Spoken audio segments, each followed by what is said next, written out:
This is Growth Guide, a podcast exploring the depths of curiosity, questioning everything in the name of growth. I'm your host, Brian D'Alessandro. My guest today is the magical Lizz Bierman, a dear friend, a gifted activator, guide, and as I see it, a modern-day witch. Lizz does a lot of ancestral work, which she fittingly refers to as remembrance. This work activates deep purpose in her clients. The alignment she restores allows for witnessing life from a more grounded, secure, and centered place. Lizz, like me, is a lifetime learner devoted to curiously exploring any area of life that she's guided to. Her work offers energy activations and Reiki attunements, chord dissolving, Akashic journeys, and DNA activation. Lizz has a big bag of tools to pull from, and today we discuss a number of them. We cover topics like our spiritual missions, finding alignment in unsteady times, stepping into our power, and the gift of free will in the human experience. We touch on dissolving energetic chords that often impact our lives behind the scenes. We get into our bloodlines and lineage work, like shifting our stories and shedding ancestral narratives and even traditions that no longer serve. This I see as similar to how we may develop trauma responses early in our lives that stay in place in our future unless we integrate and shed them. This frees us and our upcoming generations. You'll learn about getting onto the divine path so life serendipitously unfolds in magical ways. This episode is for the ones who are ready to be empowered, to heal, to grow, and to reclaim what is rightfully theirs. For those who are ready to step into their truth and remember who you came here to be. Let's get at it. Hey, Lizz. It's so good to see your face. Oh, it's so good to see you too, Brian. So happy to be here. Yeah, I feel like, right, the little preamble before any conversation these days and these podcast episodes is really about just the context of the times. We spoke of it throughout the pandemic, but coming out of it, so much has changed. And as we've touched on in the past, finding alignment can be particularly challenging. This is something where I look at it as, I used to play the game of what I call separating the threads, where this notion that when we're trying to work through something, it's so easy to just see that bundle of threads that has just gotten all knotted up. And in the past, I'd be able to say, oh, let's just take that one thread out and start to look at that. Oh, this is part of, something emotional that I need to work through, and go back and, oh, it's my inner child work, or, oh, this physical ailment I'm having. All right, what's that connected to? And I'd be able to do it almost in a vacuum. Well, nowadays, we have such a level of chaos that's really going on around us. I look at it as being in the blender, where so much is just swirling around. Trying to make sense of it is almost futile. Yeah, I mean, that's the point of the blender. Right, exactly. I mean, this is all very, the way that things are right now is on purpose. We can't walk a straight line. We can't know who we are. We can't be in alignment if we're in a blender, right? Like, it's like everything's being thrown around, and when everybody's just trying to find their footing, like alignment isn't even like a thing, right? Healing, it's like everybody's, when you're in fight or flight, healing is not even gonna, it's impossible. Yeah, you have to come back to stasis, right? Yeah, to survive. Yeah, it is. There's a lot of that survival. And also, I think that's where faith comes in, because I do believe, I don't look at this chaos or blender as a victim relationship. I look at it as a greater unfolding and transformation. And when transformation happens in nature, it's almost always violent and tumultuous. And, the more we fight that and resist it, the more suffering we experience. So there's a real level of letting go. And that's where I think faith comes in. Faith, not to be confused with just saying, oh, I'm not going to take action, I just have faith, right? I think, because I hear a lot of people talk about faith in that way, where it's like, yeah, that's not exactly it. I mean, it reminds me of that old joke of, the great floods are happening and this guy is, stuck on the roof of his Right. house and praying to God, right? Right. I'll sum it up real fast because everyone's probably heard it, but he's on the roof praying to God, please help me. This flood is happening. Help me. And so he sits there waiting. As people are going by, a guy in a boat says, hey, you want to hop on? We have room. No, I'm waiting for God. And the next day, another guy floats by on a boat. You want to come on? No, I'm still waiting for God. He's praying the whole time. He's very devout and he is so focused on those prayers. A third guy comes around and says, hey, hop on this boat. We have room. He says, no. And so then he dies. He drowns in the flood. And so he's standing there before God and he's like, God, I've been such a good student. I've done my very best. I've been asking for your help. Why haven't you helped me? He's like, I sent you 3 people on boats. And so that's like kind of my take on, faith versus action. And knowing that all these people on all the boats who come to us are part of our journey too, and get to be a reflection of God or the divine in our lives. And even if it's a challenging boat to be on, which I think a lot of our boats can be, right? Maybe they aren't always navigated by the best people, but we get to learn all these experiences. And, the thread thing that you were sharing as well, in a lot of the work that I do a lot of chord work for people. And what's been coming through very much lately is that the chords are these tiny little chords that all wrap up into one big one. But on the other end of it are like all of our ancestors, our parents, and all of the chords spread out to them. And they all combine into one chord that ends up being ours. And it moves through our bodies and it works into different places and it ends up in our organs or the way that our programs in everyday life. But the work that we do now and the focus that we have on healing that, it also gives them the opportunity, our ancestral line, our bloodlines, to choose. Like, we're not healing for them, but they get to choose if they want to partake in that healing as we're doing it, because it is still very much connected to them, not just like past lives and our ancestors and stuff, but like literally our blood. Like, we have the blood of our ancestors in our body. Like, it's just being human in itself, without knowing the things that we know and being connected and having this faith, like just being human is magic enough. Goosebumps, And right? like, it's like we, I think so many of us, we've gone on the journeys of, oh my God, like, what was I in a past life? It doesn't really matter, like, we're here now and we get to be on this, like, so many of us feel that we're on this mission. On Monday night, I had a dream, or Monday morning, I had a dream about being on like a ship, but my soul team was there and it was just like light bodies, but I recognized everybody as people in my life now. And it was like, okay, we're all here now. It's time for the mission. My client today said, I want it to be easy. I was like, girl, I don't think we came here for easy. Like, there isn't a mission if it's easy. And then it's like, what part of us is wanting it to be easy? Right. The part of us is exhausted, honestly, because it hasn't been easy already. There's the spiritual part, there's the human aspect, and it's not always easy to find those in alignment in the tough times, especially. But it makes it easier when we're doing it together as well. When we have the focus and when we have the faith in ourselves and in each other. I got you. Like, whatever it needs to be, like, be whoever you need to be a mess. It's not about being perfect. Alignment isn't about being perfect. It's about being so safe and feeling so okay with who you are in the moment, even if it doesn't feel good. It shifts you completely and it allows you to move through. And maybe it's not about easy, but like, it can be gentle or maybe graceful, One of the perks of hosting your own podcast is that you could sponsor your own brand. On that note, this episode is sponsored by Spirit Squad. You tired of your Matrix standard issued uniform?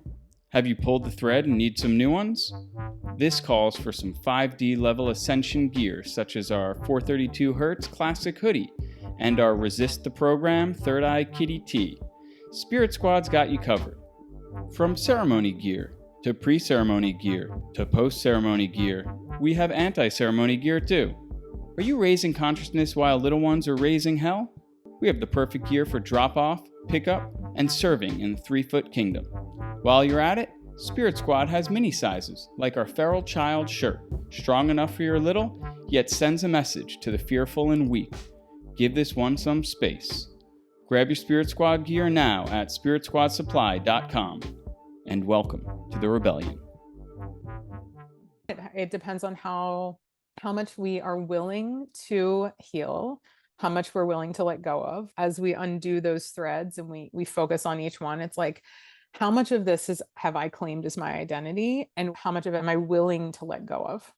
If I let go of this, who am I? And that's a really scary question for a lot of us, because it's like, this is who I've been my whole life, and I'm like nothing without this, or I'm less without this, or now that I don't have this, I actually have to change, or I actually have to do the work to be better, whatever, however it translates for us. Yeah, being able to do it together it really alleviates a lot of that weight, and it makes it like a little more fun. A lot more fun. Yeah. And yeah, just a lot more supported. And during these times where we're experiencing such change, where these could be changes that we're resistant to, or changes about parts of us that we thought were our identity. It's interesting. You're talking about the flow of these chords. I see them as flowing channels of energy that flow both ways, right? Beyond our concept and binding of space and time. They move both ways in the past and future. It's so interesting. While we have access to the past and the future, we can also get so stuck on what something looks like, and seeking that permanence. And I think that's a very human aspect of it, but that we're in such a state of impermanence right now, and the idea of letting something go. And the greatest comfort that I have, and I have to remind myself a lot of times for sure, is when we're in the suck, when we're experiencing something that is just so painful, uncomfortable, or foreign to us, it'll pass. Like, just breathe through it, and it's not going to last. Like you said, it might mean getting on the boat, if we stick with that metaphor, with folks that might rub us the wrong way. They might be exactly the right people for that moment in time. It doesn't mean that that's where we're going to be or how we're going to be for the rest of our lives. Still going with that flow and finding movement and surrender to that is I mean, the huge. challenges are our catalysts, I mean, we know this in our everyday life, whether it's being a parent, whether it's in our relationships, whether it's with the people that we interact with at the market or somewhere else. Like, it can, in every moment, we have a choice in how we react and how something hits us, whether it stays inside of us, whether we're reacting. But every person that we come in contact with gets to be a joy or a lesson or whatever it is. And how we translate, I always think like translation is everything. If we go out into the world where our filter is that we are a victim, every experience we have is going to feel victimizing. Everything is going to feel like an attack. If we go out into the world just witnessing and seeing how, okay, these things are unfolding. Even someone like broke into our car last week and stole, like, not a lot of things, but it's like, some very expensive glasses. And I just was like, oh, like, that's annoying. Like, I told Nava, like, it was really annoying. And she was like, annoying? Like, that's your answer? And I was like, it feels annoying. It's like, now Leo doesn't have, for him, he's like anxious in the store, and he likes to have the iPod, and he listens to music, and now, like, I have to buy an iPod. But it's not like the end of the world. And it didn't feel super invasive. And I can see where the iPod is, like, at the person's address. And I'm like, part of me's like, calling the police, and then I'm also like, you know what? I hope they enjoy it, and maybe they just don't do this again. Like, I don't feel victimized by it. I just feel, okay, maybe we weren't supposed to have that. Yeah, look, I'm a firm believer of that. It's interesting, Moldavite, the stone, right? Moldavite's a meteorite that came to Earth, and it's a really interesting stone. 10 years ago and prior, if I went near it, I would get nauseous and repulsed to the point where I couldn't pick it up. I'm sensitive to stones like that. And about 5 years ago, I was somewhere and I picked a piece up, and I was like, whoa, this actually feels really good. The energy totally shifted behind it. You shifted. I shifted, right? Yeah. My interpretation, my relationship to the energy, the frequency. So I took a piece of it home, and I worked with it for probably a month. Disappeared. It's like, okay. And I have this thing with stones. It's like, I'll look for a few minutes, and then I'll just be like, okay, Like Yeah. it uses It'll humans find to me when it's travel, time. Yeah, right, exactly. or not. Uh-huh. And this has happened 4 times that and usually it would be like a year or so that would go on, and I would just be like, all right. And then it would just appear again. Either a friend would have a piece, or I'd be at an event and I'd pick it up again, and it would either call to me or it wouldn't. But when it would call to me, I would take it home, and within a month, it disappears. I think you're like integrating it into your body. Like it just becomes a part of you. It's really interesting because Yeah. I'm very conscious that I'm not forcing the usage of it, right? If I go to Right. pick it up and it doesn't feel right, I don't engage. But it's very calling to me. Yeah. And then I got a piece before we got the Avion that I renovated, which is what we took down to Florida when we made that move. And Mm. it felt like a very pivotal part of that transformation. And that's one of the key Oh, yeah. attributes for Moldavite. And the day I actually, right when I went to pick it up, I had it in my pocket. And when we got home, it was just gone. And it was like, okay. Like, I looked for a few minutes, then I was like, all right, gone. So it's very interesting with some of these things, right? What are you getting from it when you're connecting with it? It's pretty expansive, very open. It shows It's me, expanding you. yeah, and it shows my capacity, and it shows that openness of where I could fill things, where I could shift things.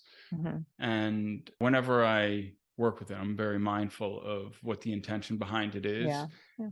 It's usually pretty quick. And once that event is closed out, it just goes away.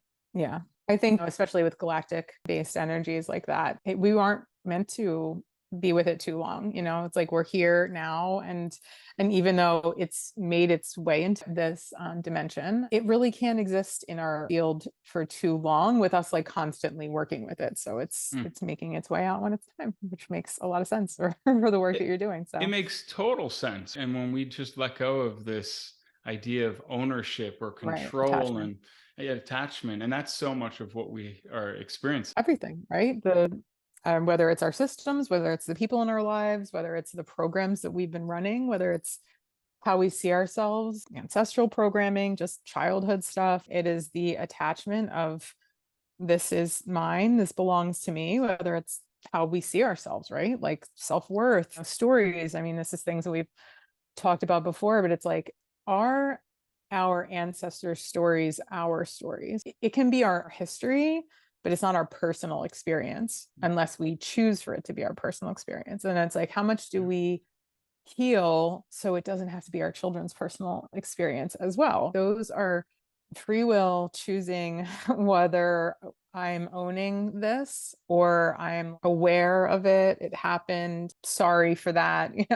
I see how it moved through my bloodline, and I also see how I'm going to end it or do something new, and that's what so many of us are doing right now, especially with, I think a lot of us, our parents broke a lot of our, I don't always love to call them curses, but they really do over time, whether it was a vow or a choice, over time, it becomes a curse. And I think a lot of our parents stopped some, as much as they could, but we're really Yeah. the first generation who is consciously going in being like, I don't want to do this anymore. Even if it's hard, we're the first ones to really say, I want to do something different. I want to be better. I don't want to pass this on. And it's a big responsibility. Yeah, you gave me goosebumps talking about it.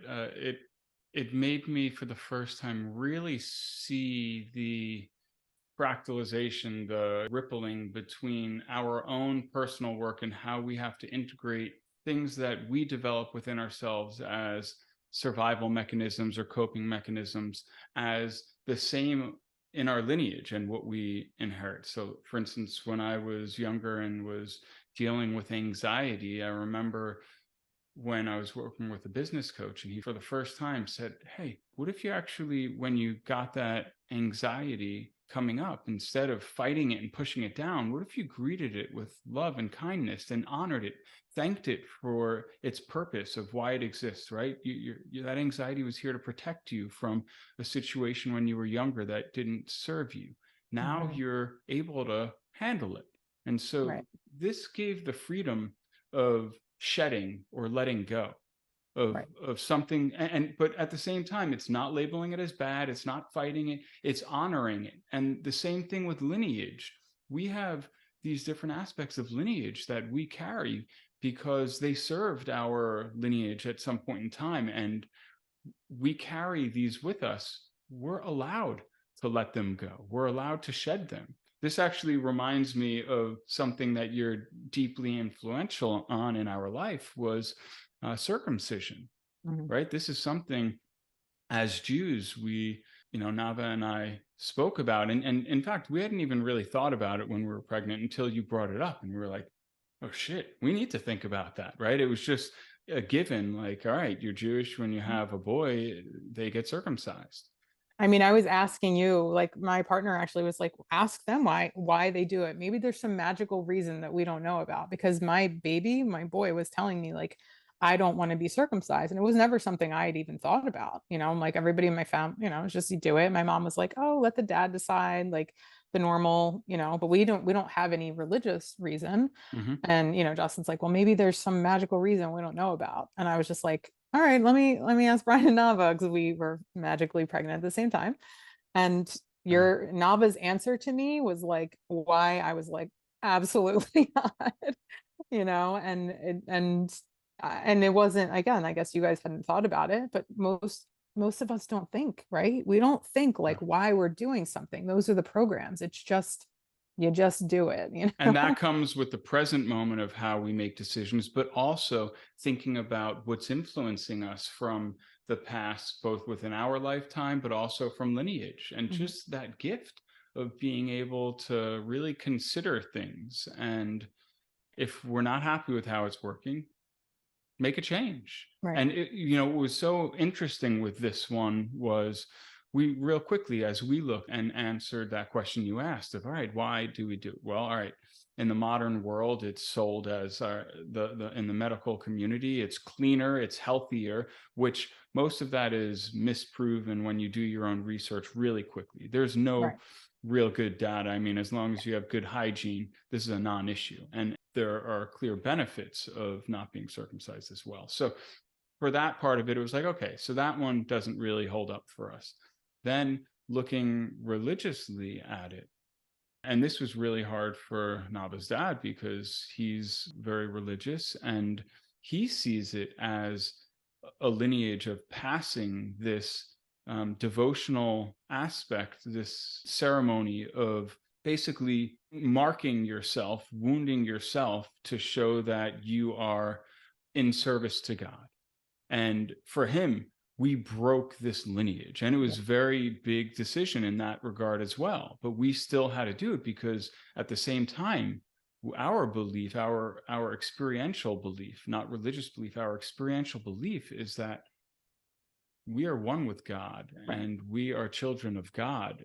The idea that we need to mark ourselves to prove to God just felt like such a disconnect.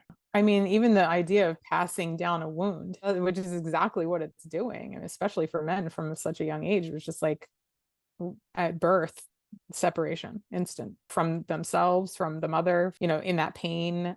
I mean, Certainly a trauma, right? And I haven't oh, even I really mean, thought about, since he was born and all that, I've done a lot more study and work around trauma in all levels, even minor traumas. That's a serious physical traumatic event that yeah, we could say, oh, from they're not birth, going to remember, but right. right, And that's probably the first physical experience they have related to their genitals. right. And that's big. I Mhm. don't think we quite understand what everything behind that is, but it's it's interesting, right? All of these, and I don't pretend to believe like, oh, there's a right answer or a wrong answer. Yeah. Again, it's a matter of what feels right for you. And there's so much, comparison in it. I would say like he's going to be born perfect. Like I believe that he's born perfect. And people who are circumcised are like, oh, so I'm not perfect. Like this is literally not about you. I'm talking about my child. Like I personally don't think it's necessary. And again, it was never something that I felt or had a strong belief about. And it was a very challenging thing in my relationship with the people around me. It was just amazing how many people had feelings around what my child's genitals looked like. Yeah, like I don't know. I mean, I feel like there's so much there, and even just that feeling of disconnection and mutilation, truly. But I was like, I would never change the way, physically alter, surgically alter my daughter so she looked like me from birth. That is like mental illness to me. You know what I mean? Like to feel like I need to change my daughter's physical being at birth so she looks like me. That was my mom. She's like, "Oh, don't you want him to look like his dad?" I was like, I don't. That's just like that argument just was so, yeah. And I was so like heated about it. And I was like, this is not even coming from me like this, because it was never something I was even concerned about before that. And I hoped that he would be a girl because I didn't want to have this argument, and then obviously he came out perfect and is intact. So, but it is like, the things that are passed down in our lineage. And I had this experience, like I do a lot of DNA work and I work with people's bloodlines and I help people go back. And for myself, I don't do a lot of meditation to like journey back into things, but I'll have impromptu visions and healings and things that come through. And when I was living on Maui, I was standing in my kitchen one day and I just had this instant regression back to a time when I was a Gaulish woman, like living in a tribe, and was with my beloved and our child. And we were, in this community. We farmed, and it was really beautiful, like loving community that we had lived in. And the Romans came in and, killed everyone and, raped the women and stole the children and took men as slaves. And it was this extremely traumatizing experience of being separated from the people we loved. And during this time, I saw that this is actually a part of my father's bloodline. So not only was it passed down, but it also was personally experienced by me. So, not only do we have ancestors, but we incarnate in our own ancestral line at different points in time. So it can be very, very real in this lifetime, especially when we're holding it. It's not just like a program that's passed down. It could be lived as well and experienced. But what I saw was that the men in that lifetime and in that tribe took this vow of, I'll never love again. I'll never have land. I'll never, care for my wife and children because I could lose it all. And it was like this heartbroken separation from the things that they loved. And over time, this evolved into alcoholism and abuse and poverty, like severe poverty in my dad's line. And it evolves into a curse over time. It was taken as a vow of like pain and separation and sadness. But then over time, it turned into all of these, especially alcoholism. And I was this numbing of like, I don't want to love these people too much because it's too painful to love them.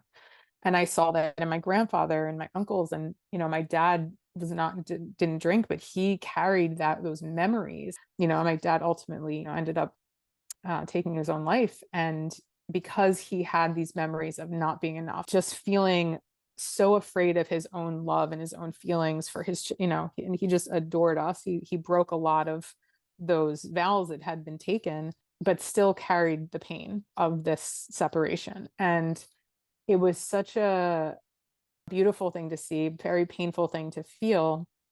And as I was done, I kept hearing this word Lou, like over and over again. And it was like, so I'm like writing it down. I'm like Lou, Liu. And then it was like Leux. And I was like, I don't know what this means. And I'm just like standing in my kitchen having this vision. And I Google the word Leux, and it literally on Google just says Gaulish for light. And then I'm shown like a symbol that goes along with it. And what it does is it actually cleanses the bloodlines. And it's like a spark of light that goes through the bloodlines and ends up like it heals our bloodlines and it moves through our, the wounds and curses and vows. And, even vows that we've taken, sometimes they start off as like a protection, right? I'll never love, or I'll never practice magic again because I can be burned at the stake. Like, and then over time, those become major restrictions on joy and living fully in our bloodlines.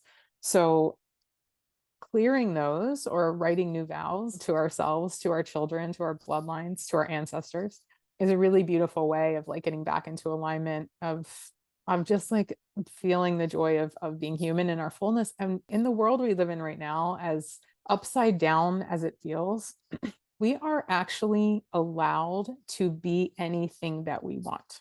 Somebody can say they're a witch. Somebody can say that they're this, they're that. And just straight up like, this is my Instagram profile. This is what I do. Book a session with me, right? Nobody's being burned at the stake. Maybe you'll be canceled, but we're really allowed to say whatever we want and be whatever we want for the first time in history. So this is a really amazing way that we can take responsibility for these old vows and write something new. But again, it's a huge responsibility of who am I, right? Like, and how do I, who is the person that I want to be? How do I want to show up in the world, in my own life, and the people that I love's lives, like a woman, as a parent, as, you know, a human. Yeah, we get to be the new ancestors, you know, which is a responsibility and such a blessing. Just love it.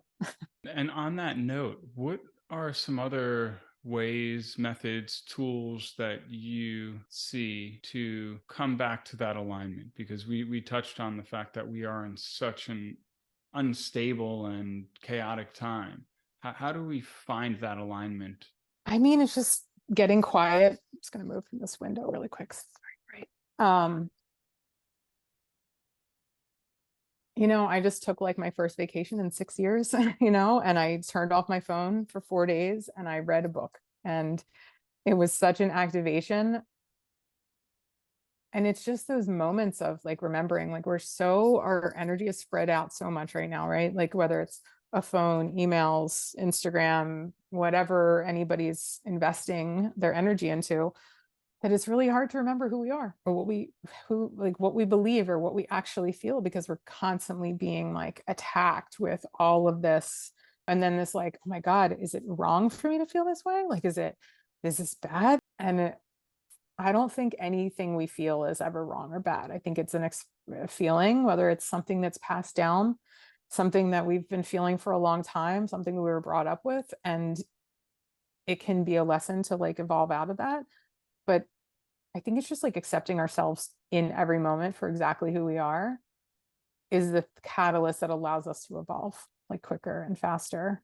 Yeah, just getting quiet, really being in those times of looking around, right? Getting onto the ground, like the simple, basic things that we already know, like really barefoot on the ground, looking around at the sky. A big thing that I have been aware of for the past couple of years, when I lived on Maui, we lived on Haleakala, and I could see the Milky Way, like with the naked eye, just from my yard, even through my windows. Everything was so clear.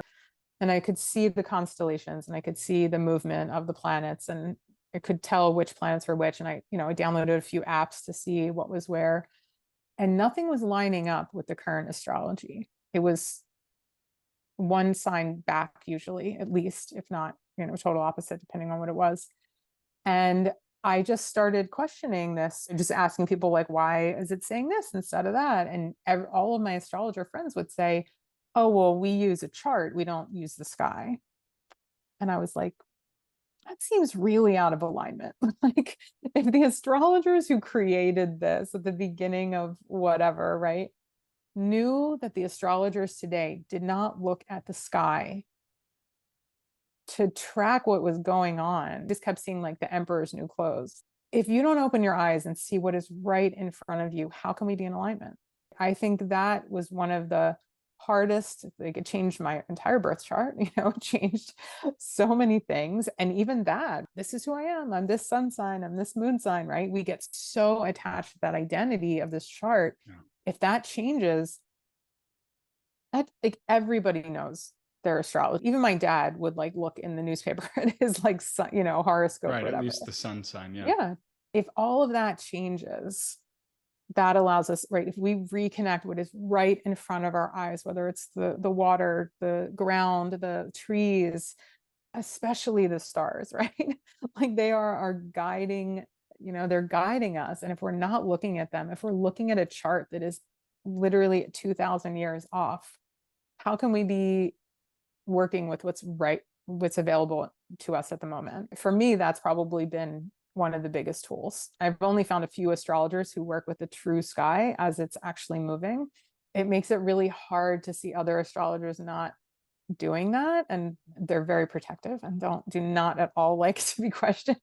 And I just ask them, like, when do you look at the sky, and do you chart it? I really started to I'm like, so I have like 10 different apps for my star apps now to look at the sky, but I also just I'm getting to know, okay, this planet, it looks like this like I want to get like a telescope. I want to really like reconnect with that. And I think, again, everybody gets their information from an Instagram post and are like, oh, well, that's true, I'm just going to repost that. How much are we actually investing into exploring and understanding these things and not just reposting it? That is, I think, a big misalignment that we have right now. Yeah. And when we look back at when astrology was really at its height, it was obviously one of, if not the highest forms of study. You needed to be a master of it in order to be a doctor, for instance. Yeah. Being a master of anything. Yeah.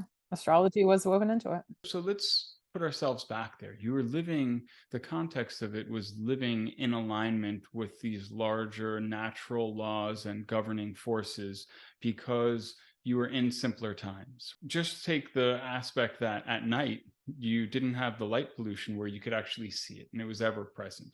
Everything was also a very slow pace compared to where we are. So you had time to sit and breathe and settle into things, contemplate. I just saw a Rogan clip of talking, I forget who he was talking with, but they had discovered, and I hadn't heard of it before, maybe it's common nomenclature, but they had reflecting pools. So the idea that they weren't all just standing around staring up at the stars all the time, they actually had pools that were made to reflect the stars and planets so that they could look down, sit around it, and they would live amongst that and they would contemplate deeply.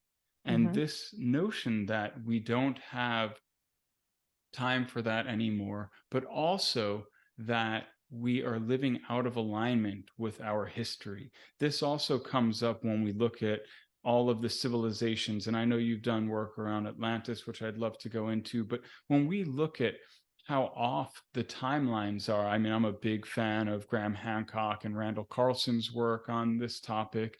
Even if we just stick with North America, right? The pyramids that exist throughout the country, a lot of them that still exist, these mounds, and then these other mounds that when they were dug up, they had skeletons that were 12, 15 plus feet in height as humanoids, often with like 2 rows of teeth, these giants. And when you look back to the 1800s, this was spoken about commonly. People knew this to be truth. I mean, there's a clipping I saw of Abraham Lincoln speaking about this. And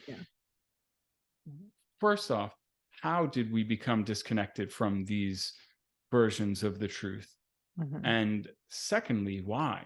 Because I do believe when you say how, well, with the idea that history is written by the victor, or at least the one in control and pulling strings, this is clearly a concerted effort to withhold information. This comes from all of these civilizations that we're discovering are way off in the timeline. I mean, Egypt is another big topic there where there's empirical proof. Again, we look at the people who are the gatekeepers of the current knowledge in academia, and they're very attached and they identify with that information as truth. Right. So forbid you from attacking. I mean, that's the answer. Listen, academia, school, that institution is what has disconnected humanity from the truth. This is what we learn in school. Think about how much we've evolved over the last 100 years as humanity. Think about cars and technology, all this stuff. The school system is still the same for 100 years. Their system is very specific on disconnecting people from their family, from themselves, from a specific identity. Like, it is in place to indoctrinate and create workers and create non-thinkers, and there are, academia evolves but it's in a controlled space. I just read these books, which I think I already shared with you a little bit, but this woman did a lot of research that as she was on Jesus and Mary Magdalene and all these things, and she started going to France and Italy and Egypt and all these places where they had been, and found passed down real lineage stories about them, that because she was not an academic, that she was not allowed to publish as truth. So she had to turn it into a fiction book, which actually gave her the freedom to share even more, because in academia, you have to work within parameters. So all of these things are hidden to make us forget who we are, but also our biggest mission in life is to remember.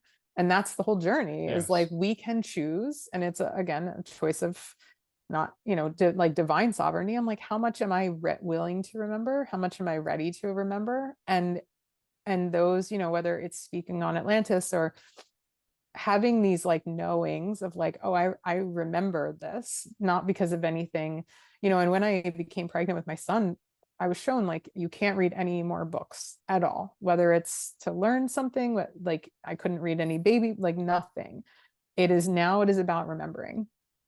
I've only read like 3 books in the past 6 years at this point. Like I've gotten rid of all the books that I own. And the last book I read was a fiction book that absolutely activated so much remembering inside of me that I cried throughout it, because I feel this truth. Every book we read is somebody else's translation of their experience. And it's how we translate it for ourselves, or how it activates our cells. There's so many experience, in this book, it says art will save the world.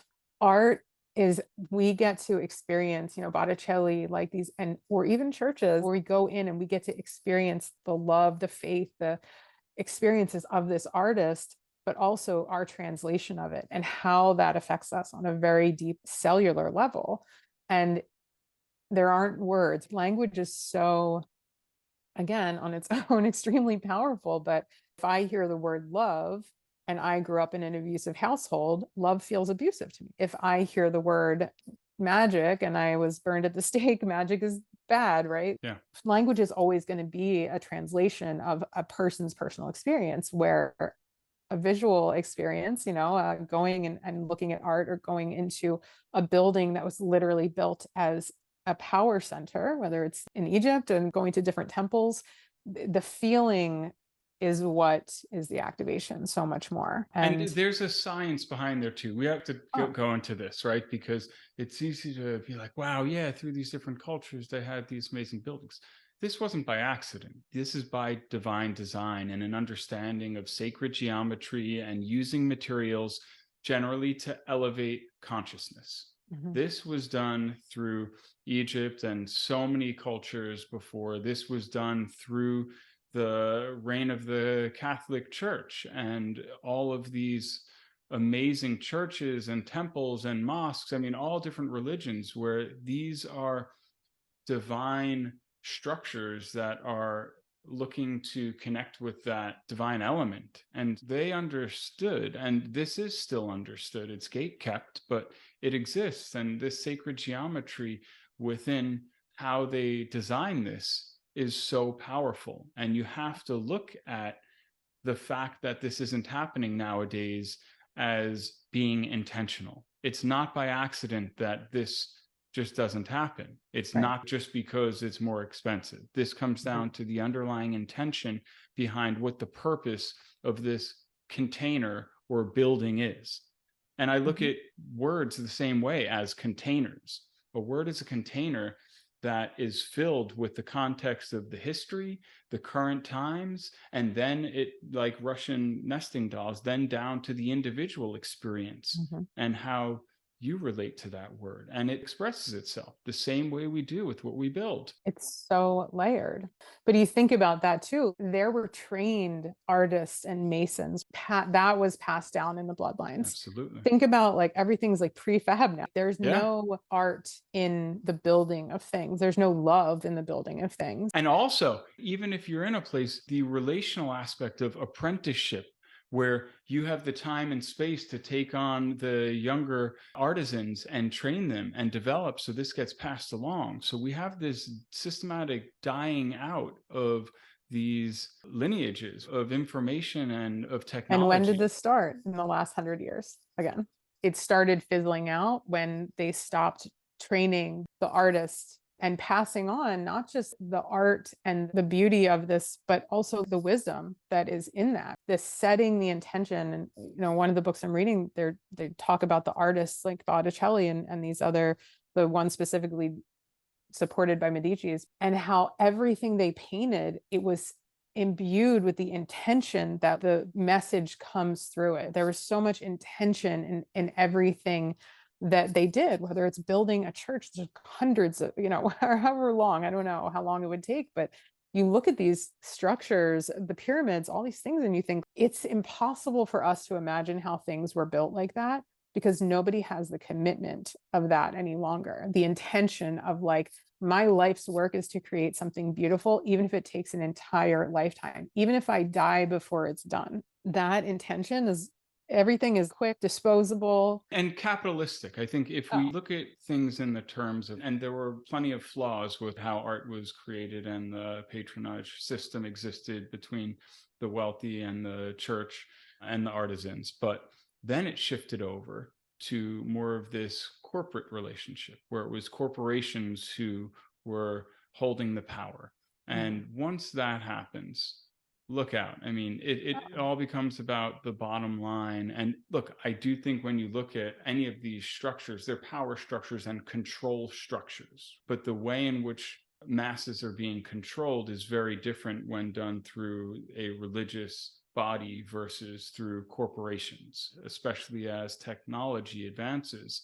This gets very rich. And I make that corporate connection with John D. Rockefeller, obviously, in 1905. Well, the soul and the spirit is removed, right? A corporation has no soul or spirit, right? It's a collective of desires. I do a lot of work in this space in brand development and building businesses and corporations. And I actually have a very different take on that. And I actually believe that a corporation is, forget about the legal aspect of it being formed and structured, but energetically, the aspect of how a brand or a business is brought into being, it's first brought in out of a deep intention. And I look at that as the sole purpose, the same reason each of us has a purpose for being here and manifesting in this form.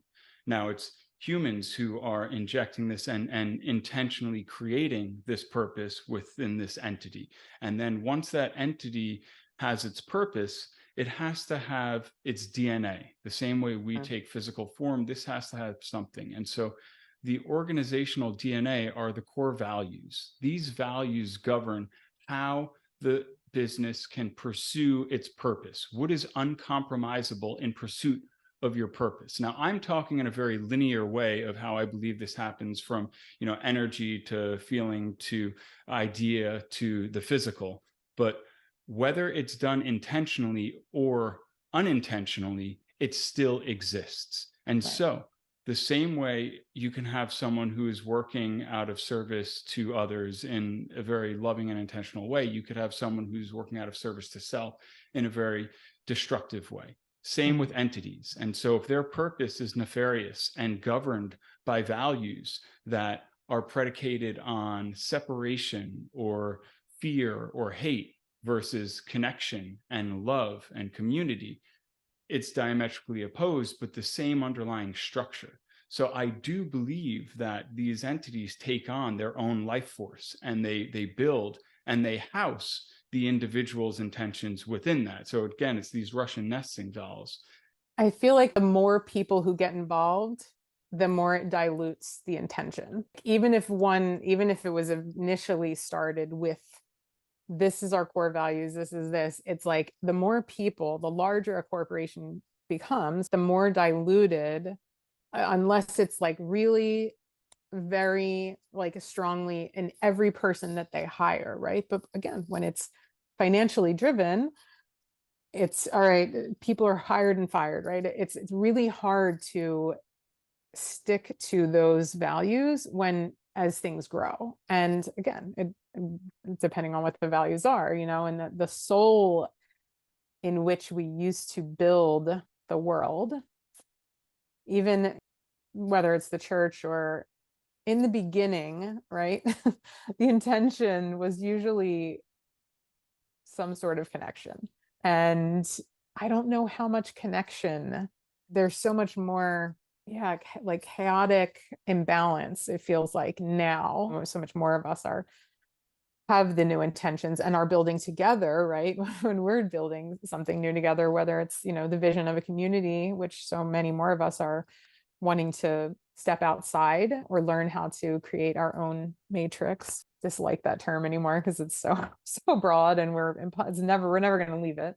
But to be able to like build something new together, to build new structures that come from intention, but we also have to learn these things all over again. And none of us have the masters that have been carrying this wisdom anymore because it's died out so much. So it's like we're picking from all these different places where people used to be taught like from a very young age, like you said, right? Apprentice from a young age.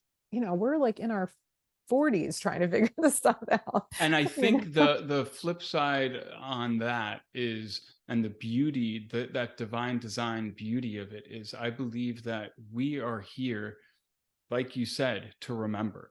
Mm-hmm. And what better opportunity for us to really acknowledge that we are the saviors we've been waiting for. Right. And we have access to all of the information that we need in order to remember that and to carry on in a way that is intentional and is guided by spirit. And that's, I think, the gift. It's terrifying for most everyone, but that's why we're here. It's so the gift, right? I mean, remembering is the most beautiful gift that we can experience, even if it's not perfect, right? It is like when your body comes into that feeling of, oh my God, I know this, right? I know remembering my friend's daughter, she's 6 or 7 years old, and she sent me a voice note and she says, I'm weird and I know who I am and I know I'm here. And her mom was like, what does that feel like? And she was like, it feels really good in my body. And I was like, oh God, to be 7 years old and I know I am here. It's just, that's what we're remembering now, right? These kids are coming in with that, but we are getting to do, and these interactions, this like times of inspiration and connecting with people that you love, that you can say all the things with and be whatever authentic self. Those are the things that inspire ourselves to wake up and remember. We start channeling our own truth, our own rememberings, like through these beautiful words, right? The English language are for us. And again, it gives birth to new meanings for words as well, and to new ideas. And yeah, it's just such a beautiful gift. Yeah, it is. And it's iterative. I think that's the other thing to continuously remember. It's not about getting it right all the time. It's not about anything being perfect. It's iterative. And even beyond this lifetime, I believe it's an iterative process. The idea that we'd come here for this short blip of time and resolve all of the imbalances in our spirit is crazy to imagine. So it's, yeah, it also feels impossible, right? And it's like, and it is. I think if we just look at it as an adventure, right? Whatever that looks like, whether it's, really intense experiences or magical, whatever it is, getting to like love all the different forms of love, right? Getting to experience like deep love for other people, even in their messiness, is like, that's the biggest gift that we, and ourselves especially. And those are the things that it allows it to be an adventure instead of like, it makes the mission more enjoyable. It doesn't feel as daunting. And I think that's such a gift for us to wake up with every day, is to feel like, what is this adventure going to hold for me? And that's the repetitious practice that it is, experiencing it in all its diversity and trials and tribulations, and just letting it happen again and again and again. That's how it unfolds. We don't learn anything by doing it once and just being like, oh, there, we got it. It's not always fun, and sometimes it's just so repetitious, but that's it. It programs so deeply. Programming is real. Again, just like I said with brand and values, they exist whether we're doing it consciously or not. Same with programming. Programming is a byproduct of living in a conditional world, and it's not inherently bad. Despite my shirt saying resist the program, right? That's speaking of a specific program, Right. especially when we're looking at schooling and education and information. But when we program ourselves to do, I go to like martial arts, and the idea Mhm. of you, I mean, you just are faced constantly with how terrible you are at one thing or another, and you make these incremental gains. And the cosmic joke of it all is, by the time you're getting really good at something, you open up to this new level where you're horrible at it once again. And so there's such a natural ego eradicator in that, where you just Humbling. become, right, humbling, but also, Yeah. like you said, being the curious adventurer or student, where when Mhm. we can open up to that and just receive it as that, there's no right or wrong, there's no need to win or lose, it's just experiencing. Mhm. Yeah. Again, yeah, that is the joy of just the unknown, right? Like, oh, like what's going to happen today? Like yesterday when I went to the market and I, had been reading about this labyrinth in France, and how when you walk the labyrinth, and it was this huge um activation for me. And I go to the market, and there are two older women who are building an exact replica of this labyrinth less than a mile from my house in the rose gardens. And it's like the exact replica of the Chartres Cathedral labyrinth. I asked them, like, how did you do that? And they said, oh, it found us. Like, we have to do this. Like, we know that this is what we came here to do. And to see these women in their probably 70s having this mission and knowing that they're on it, and we're all hugging each other and like feeling this magic of these strangers, and like how we're all on this journey together, and I finished the conversation, and I turned, and I'm just walking through the the farmers market that I do every Saturday, and I'm just like, it is so magical to be alive right now, and like, and those moments in life when it can just be like a normal day at the farmers market, and it's cold and it's rainy, but then those moments of just total divine activation and connection, and like seeing these people and being like, oh, we know why we're here, we know what we're doing, and getting to connect with, I'm sure the last person they thought that they were going to connect with that day was like some girl with like teal hair and tattoos. And, and I'm showing them and I was like, oh, it has to be 11 section. Like, it has to be this, it has to be, and like showing them dimensions and stuff. And they were like, okay, we weren't sure if that's what it was supposed to be. And if I hadn't walked over there, or if I had decided not to go to the market that day, but everything has been unfolding. And when we step into those moments of like our soul's path, and we are like guided from this inner learning and programming, it takes time, right? But remembering takes a second, 1 second, and you can remember everything.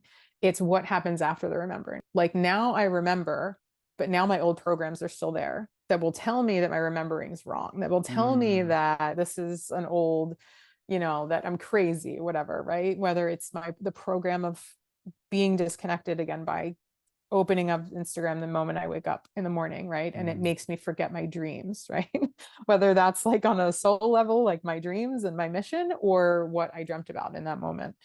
And that remembering is something that it awakens like an inner knowing and a real soul understanding that even the programs can't erase it. And that allows the programs to be dissolved. Like, I always see chords and programs and stuff like that. Like, when I clear them, I dissolve them. I don't cut them, because cutting, when you cut a chord, there's always a chord of yours that is seeking out that other match. And it will come in, whether it's another relationship or another familial, whatever it is, it will always be seeking its match. But if we dissolve and allow it to be transmuted, and the programs as well, like, we have to really like dissolve them and allow them to be transmuted back into ether. And that's when the remembering can really reverberate through our bodies. And that's what activates our DNA, is the remembering. And our DNA activates the remembering itself. So it's the spiral of all of it. Yeah, I love that notion of dissolving versus severing. Energetically, it's also just such a, relationally so different.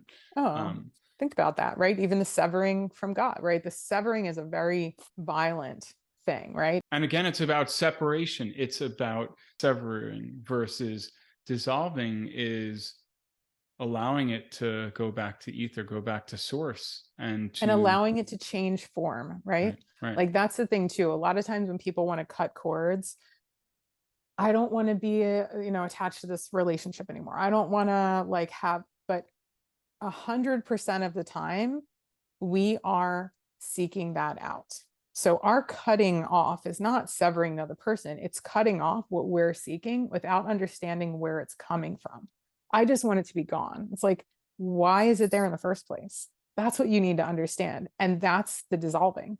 As soon as we understand the root of why we're seeking this out, it allows it to dissolve and change form into a divine sort of love. But it's always coming from us. Nobody can have a chord to us without our agreement, ever. It is impossible. If there's not somewhere in us that is seeking that.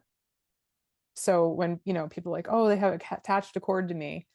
No, you agreed to that on some level, whether it's just connection or usually our wounds from childhood are seeking out these chords. And that usually, I would say that the charge of that connection is this victim perpetrator one, just by the notion of saying, right? Yeah, but you're very much flowing with it.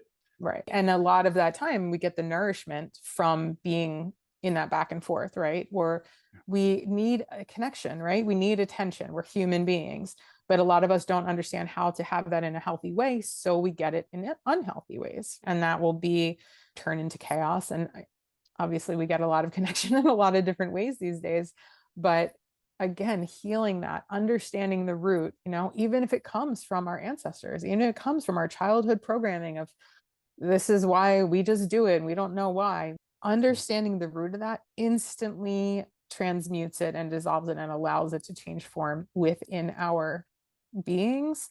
And that, think about like a lot of times when we do have chords, they will land in places in our bodies. So if I have a chord that comes from an ex that has like a lot of trauma, it'll always land in the same place, and all the other chords that match it will be in the same place. So I'll have tightness in one area of my body. As soon as you start to remove them, your body literally begins to change. Your organs begin to change where they were being strangled by this energetic experience. We become lighter as soon as we start to understand, like, oh, I get. And it can, again, 1 second of remembering can completely change our experience in life. And once you remember, you can't go back. To sum it up, the notion of being curious and adventurous, to question everything, to really seek to find the answers, even if the answers create challenge for us.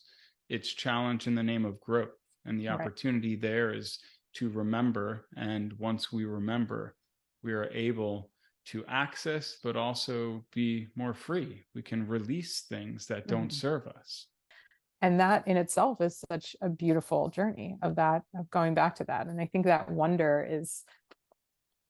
that's medicine for our soul. Oh, Liz, thank you so much. It's so good to hang out with you. I love you so much. I love you so much. Thanks for joining us this week on Growth Guide. A big thanks to our sponsors. This episode is sponsored by the Permaculture Education Institute. You may have listened to the episode I did with founder Morag Gamble. She's incredibly knowledgeable in permaculture practices and communes with nature on the deepest of levels. The conversation we had revealed how returning to a healthy relationship with nature brings us internal peace and harmony. Whether in schools, prisons, on farms, or in our backyards, the result's always the same. Morag devotes her life to restoring our soil and enriching community. Whether you're looking to level up an established career or into community farming, or being called to this field for your next chapter, the wealth of knowledge and wisdom Morag offers is paramount. This is where the Permaculture Educators program comes in. It's a global online learning community led by Morag Gamble. The program includes dual certificates of permaculture design and permaculture teaching. If you're called to be a part of the positive change growing around the world through living simpler, speaking up, and teaching permaculture, this course is for you. For anyone looking to make permaculture their way of life and their livelihood too. For more information, visit growthguide.love/perma. This episode is sponsored by Morning Man, Live manly, own the morning. I learned about this from UFC champ Frank Shamrock. He was always having trouble getting started in the morning without like 7 or 8 cups of coffee. No exaggeration, I've seen this in person. So he created this product that's packed full of 45 superfoods and it has 95 milligrams of clean caffeine, so you get that charge from the greens and also get a hit from the caffeine without feeling all jacked up. I'm definitely caffeine sensitive and I like this product because it doesn't make me feel like I'm bouncing off the walls, but I feel sharp and energized to get shit done. Visit growthguide.love/morningman to learn more and use promo code GROWTH for 15% off. I'd also like to thank our sponsor, Atmananda Yoga. You guys have got to check out their yoga alignment mat.